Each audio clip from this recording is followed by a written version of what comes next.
Bonjour, bonjour. Aujourd'hui, je suis présentement dans nos studios et j'attends mon invité, Patrick Selmay, avec qui on va jaser d'ameublement, d'économie et on va rire aussi. Donc, manquez pas ça. Ici Luc Archambault, bienvenue à Studio Saint-Jean. Ici Louis Lemieux, votre fier député de Saint-Jean.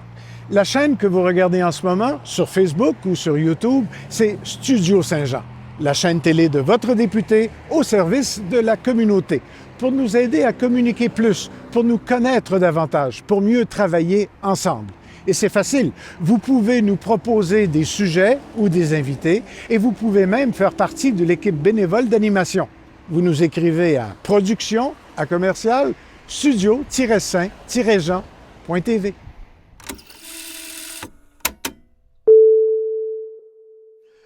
Bonjour Patrick. Bonjour.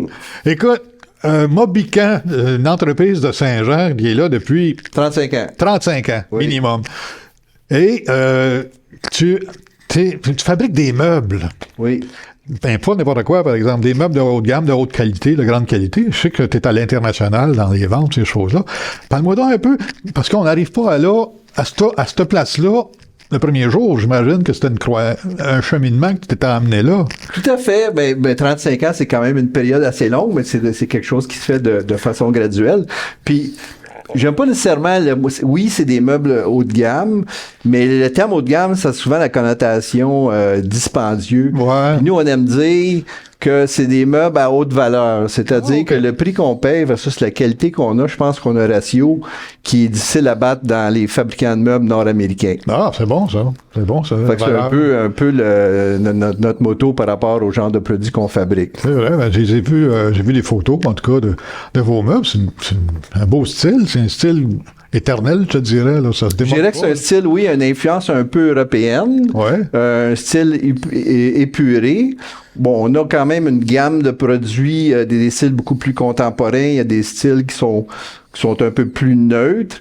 Il faut comprendre aussi que le marché nord-américain, c'est vaste. Puis le goût des consommateurs, que ce soit les consommateurs au Québec ou les consommateurs à Vancouver ou en Floride, simplement le fait qu'on a un climat chaud versus un climat froid, ça donne les demandes sont pas les mêmes. Ah. Donc, différentes régions vont avoir les régions plus chaudes, vont avoir des couleurs pâles, un peu plus froid, du marbre ou des trucs comme ça, des couleurs pâles. Et puis, les régions plus nordiques, eux autres, ça sera plus le bois naturel, parce que ça a plus de chaleur. Fait que, si on veut, nous, on couvre tout le marché nord-américain. On a des clients, que ce soit Vancouver, San Diego, au sud de la Californie, que ce soit Floride, Chicago. Donc, si on couvre un marché large comme ça, on doit quand même adapter un peu le design au marché qu'on veut joindre. Exactement. Ben oui. L'autre exemple, c'est si on vend dans une métropole comme Toronto ou New York, où les nouveaux condos, on parle de 600, 700 pieds carrés, ben on parle pas de meubles qui sont de gros volumes, puis il y a des dimensions à respecter. Puis ensuite, si on vend dans les marchés comme la Californie ou la Floride, où c'est des maisons de 5000 pieds carrés, 6000 pieds carrés, là, c'est un autre monde. Là. Les dimensions sont complètement différentes. Donc, c'est assez varié là, quand on couvre un grand territoire. Je comprends, mais là, faut que tu t'informes de ton marché quand tu es là-dessus. Tout à fait. Puis c'est ce qu'on apprend après quand on commence dans une industrie comme ça, on sait pas tout. Puis c'est avec les années qu'on comprend les nuances. C'est certain qu'on fait beaucoup de veille technologique. On fait aussi beaucoup de veille design. On va aller voir des foires internationales, que ce soit le salon de Milan ou de Cologne. Et on va aller visiter. On a plusieurs agents, nous, qui couvrent le territoire au complet. Puis on va littéralement aller voir avec nos agents, nos clients. Puis c'est fait que là, on saisit assez rapidement. Mon Dieu, quand je visite des magasins en Floride, ce que je vois, c'est toutes des couleurs pâles, c'est tous des meubles sur pattes, c'est des têtes de lit c'est assez hautes, des lits massifs. Puis si je visite des magasins à Montréal, Centre-Ville ou Toronto, toutes les dimensions sont importantes. Les vendeurs vont dire, donnez-nous pas des têtes de lit énormes, ça rentre pas dans les condos, tout ça. Fait que, au fil des années, c'est là qu'on réalise les nuances de chaque territoire. OK, fait que faut que tu sacs tes machines à tous les fois. Tout à fait. Ça fait partie de là les défis technologiques d'être flexible dans la fabrication de multiples produits variés, de multiples couleurs et tout ça, multiples finis. Là. Ouais, c'est pas si simple que ça en a l'air. Hein, non, c'est pas si simple que ça en a l'air. Mais là, tu es à Saint-Jean, à l'heure actuelle, tu es dans le coin de la rue Aubry, dans ce coin-là. À côté d'Omerbro, là, puis dans ce genre-là. Oui. Et tu es rendu à côté, excuse-moi l'expression, tu es à côté de ces murs, là. Tout à fait. Faut que tu grossisses ton en fait, usine. L'industrie du meuble, durant la pandémie, c'est une industrie qui a été sur le côté positif, si je peux dire qu'il y avait un côté positif à la pandémie, c'est-à-dire que les gens ne voyageaient plus. Okay. Donc, ce que les gens faisaient, c'est qu'ils disaient, moi, je vais investir chez moi. Ben oui. Donc, il y a eu beaucoup de rénovations de cuisine, il y a beaucoup de changements de meubles et tout ça. Fait que déjà, la pandémie, ça a donné un surplus de commandes. Mm-hmm. Mais rajouter à ça, avec la troisième génération qui est arrivée déjà il y a 10 ans, là, après 10 ans, ou même, je dirais, après 5, 6, 7 ans, ils ont commencé à comprendre justement les nuances du marché. Il y a des nouveaux designs qui sont sortis. Fait que, combiner la nouvelle génération avec le regain de, comment je pourrais dire, d'enthousiasme et tout ça, ça fait qu'on est en expansion et on manque d'espace. En fait, présentement, on est dans 3-4 bâtiments différents. On loue à l'extérieur, on doit transférer des expéditions à un autre bâtiment. Fait en fait, on opère d'une façon loin d'être optimale. Ouais. Puis la philosophie, en fait, du nouveau projet, c'est vraiment de dire, si on veut continuer une autre génération, si on veut être sérieux, si on veut être un joueur au niveau nord-américain dans l'industrie du meuble, si on veut automatiser, c'est pratiquement impossible de faire dans l'emplacement qu'on est présentement.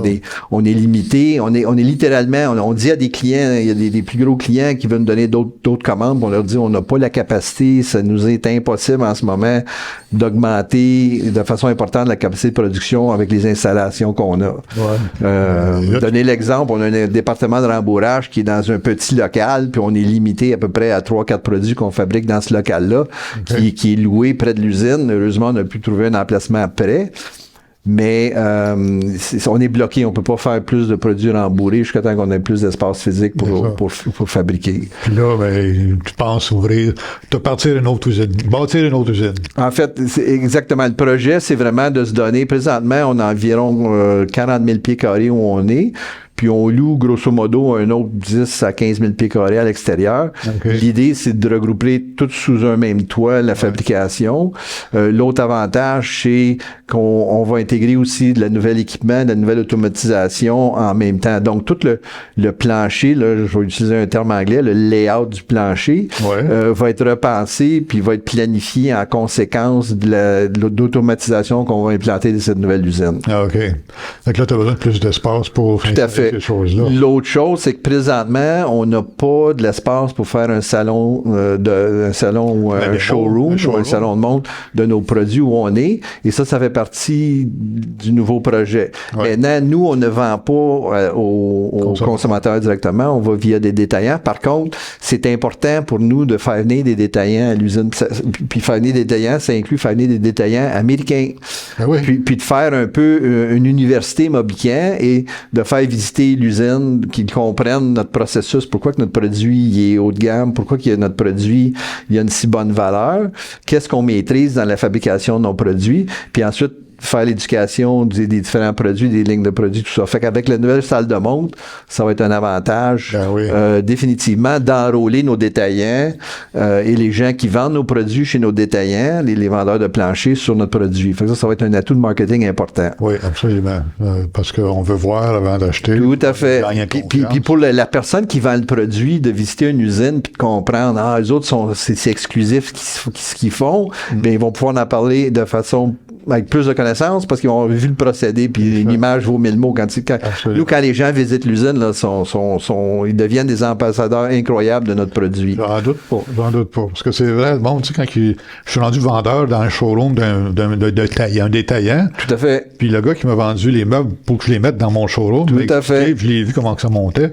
Je peux transmettre cette information-là à mon client pour avoir plus sa confiance. Exactement. Au même titre que quelqu'un qui vend des voitures et qui visite l'usine de fabrication, là, il va dire, wow, c'est incroyable. C'est incroyable. Puis la qualité du produit. Fait qu'il y a comme, ça devient, nous autres, on dit un customer for life, là, une fois que les gens viennent voir nos installations. Puis c'est assez impressionnant, là, notre processus. C'est pas simple, là. Puis nous, on maîtrise assez bien toutes les techniques de plaquage et tout ça dans la fabrication. OK. C'est pas simple, ça. Oh là là. Ouais. Puis là, t'as évidemment, t'as pas juste fait une usine dans ta vie, t'as eu une famille, et puis là, la famille est rendue aussi à l'usine. Ben, en tout cas, une partie. Ouais, en fait, oui, une partie, j'ai 2 garçons, j'ai une fille qui est la plus jeune, qui, elle, a décidé de poursuivre une carrière dans un autre domaine. Ouais. Mais j'ai 2 garçons qui, eux, ont décidé de se joindre, puis en fait, ça devient la 3e génération, qui ont décidé de se joindre dans l'entreprise. Mathieu, il y a 10 ans, et Nicolas, il y a 9 ans. C'est deux garçons en formation en génie. Puis en fait, il y a une belle complémentarité. Ben ouais. Il y en a un qui est spécialisé plus dans le domaine du design et dans le domaine de la vente. Et Nicolas est très fort au niveau des processus de fabrication, au niveau de la veille technologique, au niveau de l'équipement. Fait que ça fait un beau duo par rapport à la création du produit, puis ensuite par rapport à l'efficacité de l'exécution du produit. Absolument. C'est merveilleux, ça. Oui. Puis honnêtement, j'ai jamais vraiment poussé ou parlé de l'entreprise. Je voulais absolument qu'ils fassent leur chemin dans la vie, puis tout ça, puis c'est eux qui ont initié l'approche. Écoutez, moi, je serais intéressé, puis tout ça. Là. Fait que, j'ai pas énormément de crédit par rapport à l'enrôlement. Là. En tout cas, ils ont fait un bon choix, je suis certain. Mais là, ton projet de nouvelle usine, de nouvel gros atelier, finalement, oui. C'est planifié pour quand? Quand est-ce que ça va se fabriquer? Bon, nous, on planifie déménager décembre, fin de l'année prochaine, 2024. OK. On est dans le processus maintenant de permis de construction. Une chose que je voudrais mentionner, c'est que l'édifice va être certifié LEED, qui est une certification éco-responsable, écologique. Puis il y a quand même des enjeux au niveau conception de bâtiments qu'il faut regarder plus en détail. Fait qu'on est dans le processus, là, c'est évidemment c'est une première pour nous, là, mais c'est aussi un processus que pas tous les contracteurs, on va pas tous les jours. Fait qu'on est dans ce cheminement-là. Mais l'échéancier vraiment décembre 2024. C'est l'échéancier d'aujourd'hui, comme on se parle. Ça veut dire que dans un an ou presque comme aujourd'hui, tout à fait. Casse la bouteille sur le bord du mur. Je sais pas s'ils font ça, en fait. Oui. Ils font ça, c'est les bateaux, mais tu sais. Il semblerait qu'ils vont comment je pourrais dire, mettre le pied de mes petits-enfants qui auront à ce moment-là 2 ans et demi dans le béton du plancher. Fait que si on casse pas la bouteille, on va avoir une empreinte de petits-enfants dans le béton du plancher. C'est bon, ça. Écoute, faut penser à l'avenir, hein, tout à fait. Faut penser à l'avenir. Tout à fait. Ben écoute, tout un chemin, ça, 35 ans pour arriver à avoir tout ça là, en marche à l'heure actuelle. Oh oui, j'aime l'expression, un éléphant, ça se mange une bouchée à la fois. C'est un peu c'est un peu comme ça que ça se passe. Ça se passe pas d'un gros coup, là. L'échéancier aussi est rattaché au délai de livraison de l'équipement d'automatisation aussi, là. Ouais. On est encore un peu dans une situation post-COVID où les délais ne sont pas revenus 100% à la normale. Puis il y a des équipements qu'on parlait de délais, c'est les délais de 40-50 semaines, là. Donc, ça, oui. Oh, il faut que tu donnes la commande avant de donner le contrat de construction. Quasiment, effectivement. Il y a une grosse logistique derrière ça, là. Oui. C'est ce qui rend ça intéressant. Oui, ça rend la vie intéressante et les nuits courtes. Si c'est trop simple, c'est pas intéressant. Quand c'est trop simple, c'est moins le fun. En tout cas, tout à fait. Oui. Fait que tu restes à Saint-Jean quand même. Oui. L'usine est née ici, mais elle reste à Saint-Jean. Tout à fait. Puis honnêtement, on a eu la coopération de la ville de Saint-Jean NextDev pour pouvoir sécuriser un endroit ici à Saint-Jean, puis s'assurer que l'entreprise reste pour une autre génération, du moins, dans la région. Puis chose à dire, c'est que c'est intéressant parce que malgré qu'on est une petite entreprise, je dirais qu'environ 70% de notre production est pour l'extérieur du Québec.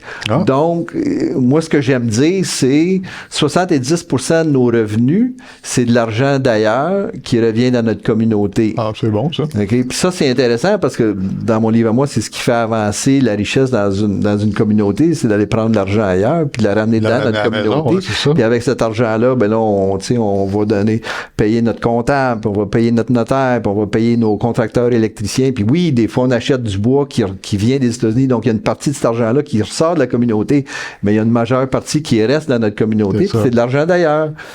Fait que ça, je pense que c'est un positif d'avoir une compagnie ou d'avoir des compagnies exportatrices dans sa communauté. Oui, effectivement.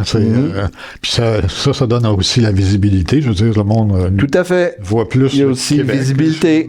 Puis quand on regarde son équipe de travail en bas, puis on dit, ben j'ai 50 employés, ben il y en a 35 qui sont payés par des gens à l'extérieur de la province. C'est intéressant, là. Ben oui.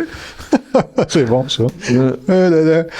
Mais, à l'heure actuelle, on termine une pandémie. Je parle pas de la maladie, mais je parle plutôt de l'économie de la pandémie. Là. Oui. On achève cette pandémie-là, si on veut, mais aussi en même temps que ça achève ça, il y a, à l'heure actuelle, il y a un manque de main-d'œuvre, il y a un manque de monde sur le marché pour travailler, oui. Il manque de logement, évidemment. Oui. Est-ce que tu es affecté par ça, toi aussi? Ou, oui, c'est des facteurs.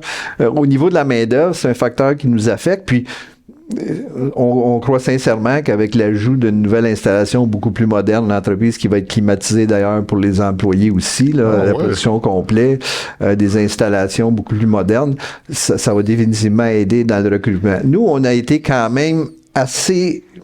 Je ne sais pas si chanceux, c'est le bon terme, mais c'est allé quand même assez bien. On a augmenté le nombre d'employés de façon importante durant la pandémie.